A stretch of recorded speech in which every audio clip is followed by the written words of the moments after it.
Bandel dan nakal itu kan sebuah kata ya. Iya. Kata itu kan doa. Mhm. Dan teman-teman kami menghindari kata bandel dan nakal. Oh gitu. Kami melihat itu suatu kebutuhan. Jadi tidak ada anak bandel, tidak ada anak nakal. Adanya anak itu butuh apa. Ada seorang anak yang, Ustazah aku mau buat main mappingnya, silakan anak visual kan. Ustazah aku mau ngomong aja ya, mau jelasinnya. Itu anak Boleh. verbal. Boleh. Efek dari organisasi memang salah satunya di akademis, tapi efek berkepanjangannya adalah anak ini tahu bagaimana dia harus beradaptasi dan bagaimana dia memaksimalkan dirinya di berkumpul dengan orang-orang lain. Dan ada perlakuan-perlakuan yang dari dirinya itu, maaf ya, kasar gitu, akhirnya lulus sendiri. Qadarullah lulus sendiri. Karena kita mendekatinya bukan dengan cara yang sama kasar, kita mendekatinya dengan kamu butuh cerita apa sih, cerita dulu.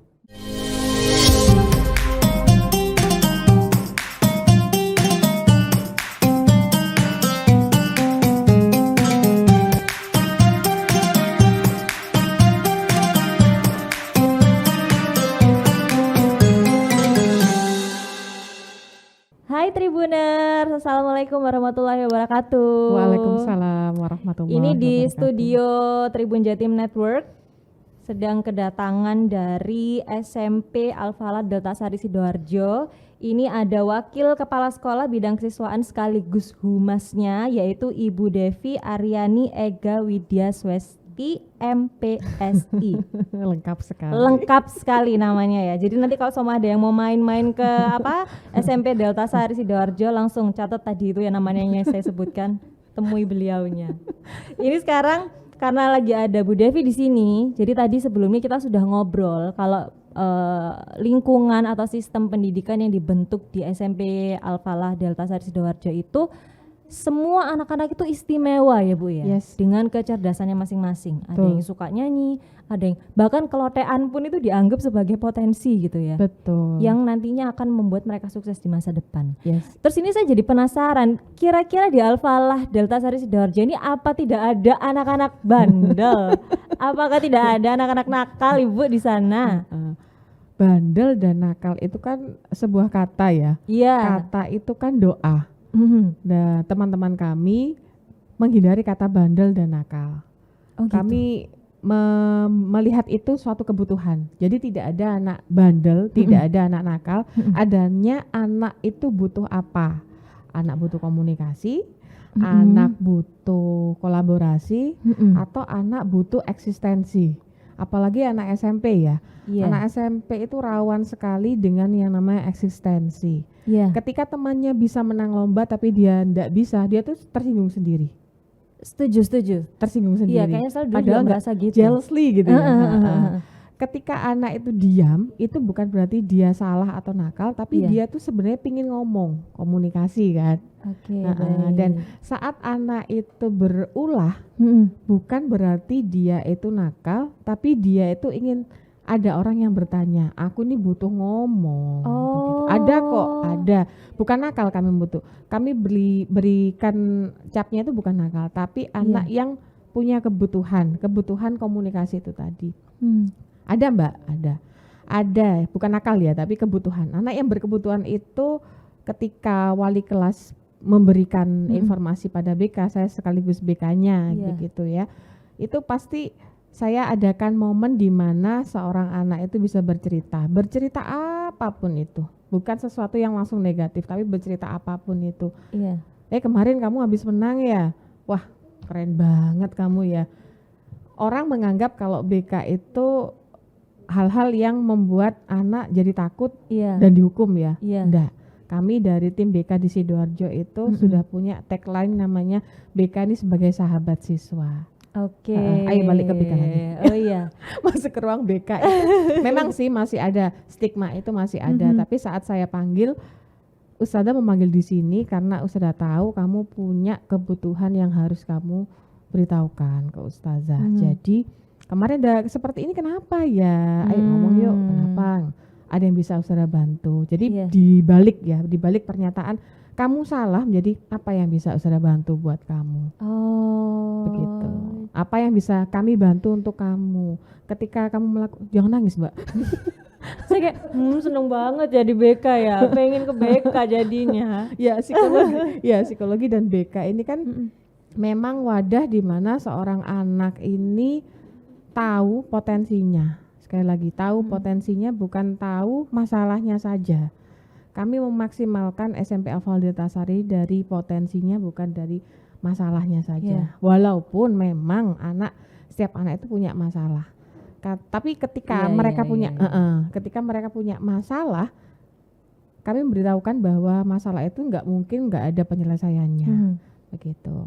Contoh kecil saja, misalnya dia nggak pakai dasi gitu ya. Dia nggak pakai dasi.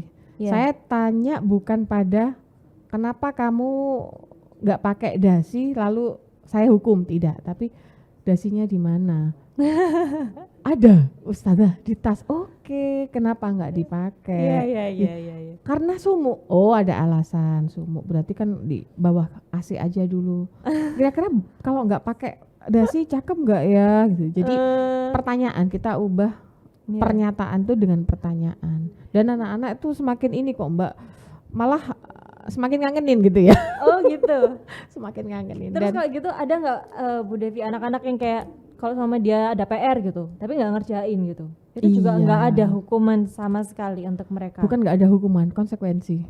Oh, menyebutnya bukan hukuman ya, tapi konsekuensi. Konsekuensi itu ada kesepakatan sebelum pembelajaran berlangsung, dan pembelajaran ini pun kita ada namanya pembelajaran berdiferensiasi. Kita kan pakai kurikulum Merdeka ya. Kita juga di salah satu sekolah penggerak, jadi semua siswa itu terwadahi. Contoh dari guru bahasa Indonesia saat dia punya project teks diferensiasi gitu ya, teks deskripsi gitu ya. Ada seorang anak yang, Ustazah aku mau buat mind mappingnya, silakan, anak visual kan. Ustazah aku mau ngomong aja ya, mau jelasinnya. Itu anak boleh. Oh baik. Begitu. Jadi semua pembelajaran itu di SMP Al-Falal Dirtasari punya ininya ya, punya wadahnya sendiri-sendiri. Kemarin pas waktu saya supervisi salah satu guru fisika itu juga sama. Bagaimana dia mempraktekkan getaran. Jadi anak yang kinestetik itu praktek Mbak, getaran tuk tuk tuk tuk gitu terus ya. Alatnya apa itu namanya, tuk tuk tuk. Anak kinestetik gitu terus. Anak yang suka ngamati, dia mencatat, memberikan buat mind mapping gitu ya. Nah, anak yang suka ngajak ngomong temennya, ini kok iso kok ngene. Nah, gitu. Jadi semuanya itu terwadai. Dan sekolah bukan seperti sesuatu yang menyeramkan, tapi sekolah itu sesuatu yang menyenangkan. Begitu. Jadi ketika masuk di SMP Al-Falal Dirtasari, maka saya pastikan semua yang ada di sana senyum dulu, mulai dari satpam. Oh gitu. Oh iya dong. Mulai dari satpam ya, mulai dari masuk itu ada TU. Kami pastikan semuanya akan senyum, karena ada kan senyum adalah ibadah. Betul, senyum adalah ibadah. Ya, dan itu pengaruh ya ke moodnya anak-anak. Lihat gurunya senyum, mungkin dia bete atau apa jadi. Iya. Tapi ada juga sih Mbak yang bete gitu ya, kita akhirnya korek lagi ya, itu datangnya nanti dari wali kelas. Wali kelas itu seperti orang tua kedua buat anak-anak. Iya. Kalau BK itu seperti multivitamin. Oh gitu. Betul. Jadi nggak ada ya kayak hukuman kayak kamu kemarin nggak ngajarin nih, masuk BK terus disuruh nulis sampai 1000 gitu. Nulis 1 buku full gitu. Konsekuensinya itu bercerita. Namanya kronologis kejadian ya. Cerita. Mulai dari ini ceritanya. Baik. Konsekuensinya apa nanti itu dibicarakan antara siswa yang bersangkutan dengan guru BK-nya. Betul. Jadi anak sendiri yang memilih. Iya sih, karena aku salah ya, maka aku begini. Jadi dia tahu masalah dirinya dari SMP ya. Betul. Itu bagus loh ya. Jadi mungkin itu bermanfaat buat dia di kemudian hari. Pas dia gede, kalau dia ada masalah atau menghadapi masalah, dia bisa menguraikan dari dirinya sendiri dulu. Mental Mbak. Iya, luar biasa. Setuju. Kita ngutamakan mental dulu daripada nilai itu enggak. Mental dulu kita. Oh iya. Baik. Itu tadi kalau ngomongin sekolah pasti ada anak yang dinilai nakal, tapi di Al-Falal nggak pakai kata-kata nakal ya, tapi berkebutuhan. Betul. Dia punya kebutuhan yang harus diwadahi dan betul. dimaksimalkan. Pasti di lain sisi ada juga anak-anak yang pinter gitu ya. Ya maksudnya dia kayak perjalanannya mulus aja gitu, kayak di kelas juga nilainya ya enggak 90, 190, 185 lah itu wis turun. Terus dia ikut ekskul juga juara terus. Itu gimana cara untuk apa ya menyeimbangkan supaya anak yang berprestasi atau pintar-pintar itu tadi enggak tinggi hati. Iya. Terus yang dia mungkin belum ada di situ prosesnya, belum ada di tahap itu, dia enggak kecil hatinya gitu. Iya. Itu gimana itu? Siap. Devi. Jadi ada anak yang sudah matang ya, matang. Baik. Ini kami membuat event yang namanya organisasi ya. Ada pemilihan di organisasi. Nah, supaya dia tidak hanya fokus pada keberhasilan, supaya dia tahu bagaimana jatuh bangun membangun organisasi, kita terjunkan di situ. Dan gak jarang juga anak yang awalnya nilainya bagus, orang tua sampai sempat shock. Sejak anak saya ikut organisasi, anak saya tuh jadi kurang loh nilai akademisnya. Ini berpengaruh pasti. Saya beritahu begini, nggak apa-apa Bapak, efek dari organisasi memang salah satunya di akademis, tapi efek berkepanjangannya adalah anak ini tahu bagaimana dia harus beradaptasi dan bagaimana dia memaksimalkan dirinya berkumpul dengan orang-orang lain.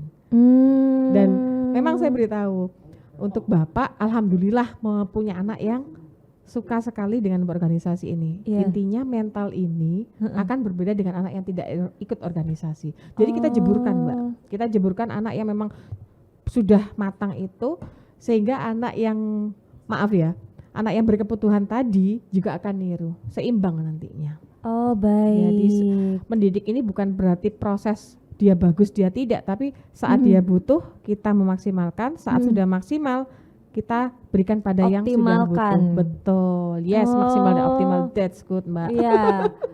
Wow gitu. Jadi seimbang gitu ya. Siap. Endingnya seimbang. Jadi bukan antara anak pinter atau enggak pinter, nakal atau enggak nakal.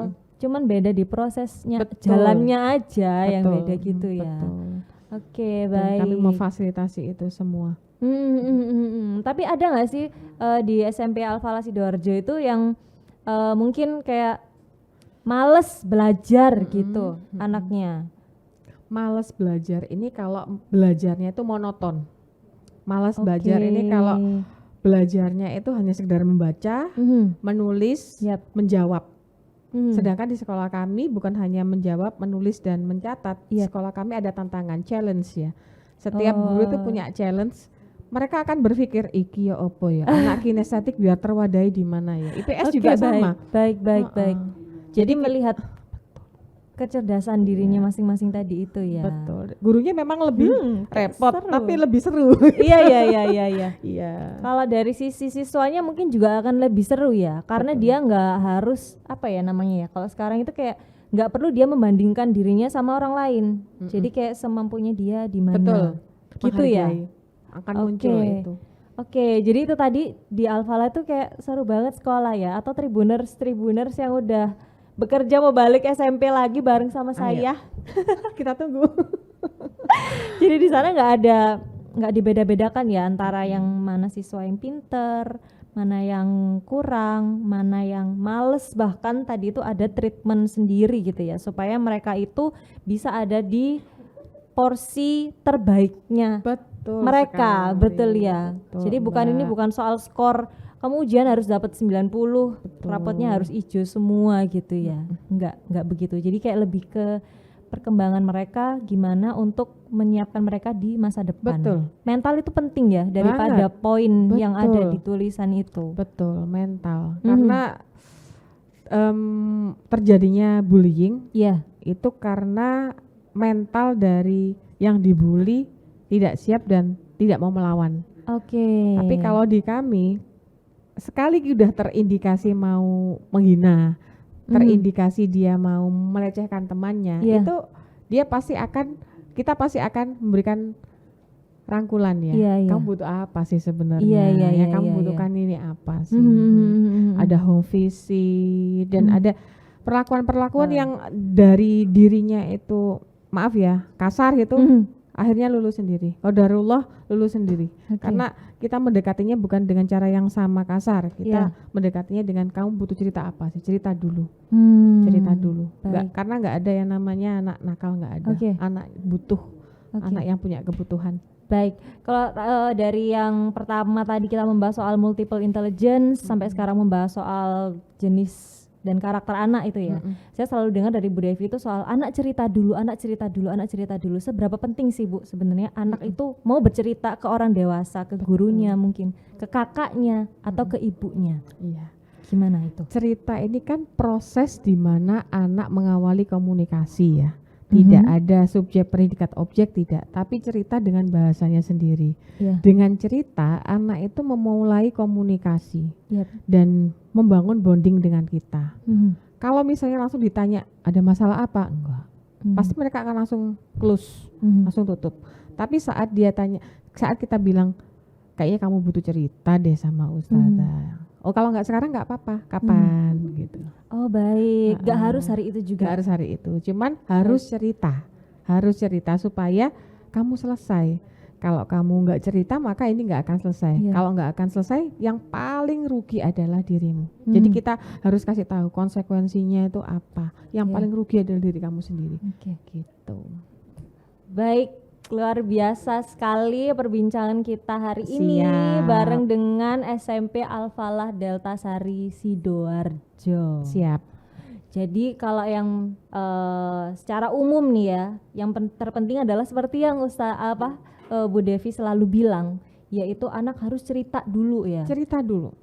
Gitu. Jadi mungkin dari pengajarnya di sekolah, ibunya, kakaknya, karena kan guru itu kan cuman berapa jam di sekolah ya. Selebihnya kan anak-anak itu di rumah. Jadi mungkin penting itu untuk membiasakan anak-anak bercerita supaya dia tahu gitu ada apa sama dirinya dan gimana cara menyelesaikan sesuatu yang ada dalam dirinya itu tadi. Gitu ya. Betul. Dan kalau untuk pendidikan selebihnya tadi kita udah bahas dikit-dikit gimana di SMP Al-Falah Delta Sari Sidoarjo. Selebihnya kayaknya mungkin main aja langsung ya ke SMP Al-Falah Delta Sari Sidoarjo. Tanya-tanya boleh, mau ngelihat ekskulnya boleh, mau keliling sekolahnya juga boleh. Yuk buktikan sendiri gimana iklim sehatnya ya pendidikan di SMP Al-Falah Sidoarjo. Terima kasih loh. Saya Titis dari Tribun Jatim dan Bu Devi dari SMP Al-Falah Sidoarjo, Delta Sari Sidoarjo.